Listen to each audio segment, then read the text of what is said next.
Attention to all SSS members at pensioners. Sa mga nagtatanong, ang tanong po niya, paano po kung walang asawa yung may pensyon? Tapos kung namatay yung may pensyon, sino pwede tumuloy nung pensyon niya? So pag-usapan natin ang magandang katanungang ito. Sa video na ito, pakitapos hanggang sa dulo para malaman ang buong impormasyon.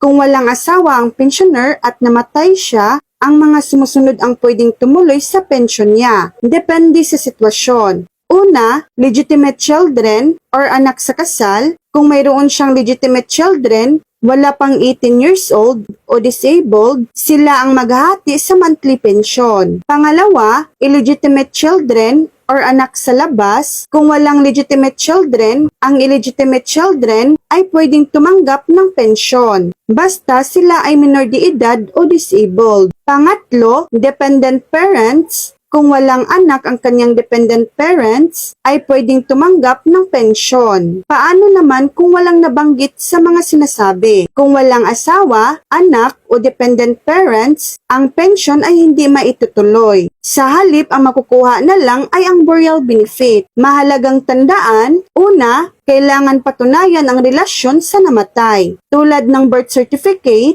marriage certificate, at proof of dependency. Pangalawa, may priority ang beneficiaries, ibig sabihin, kung may legitimate children, sila ang unang makakatanggap ng pensyon. Pangatlo, ang SSS ang magdetermina kung sino ang qualified na tumanggap ng pensyon. Puntahan ang pinakamalapit na SSS branch para magtanong tungkol sa requirements at proseso ng pag-claim ng survivor's pension. So yan lang po ang latest update.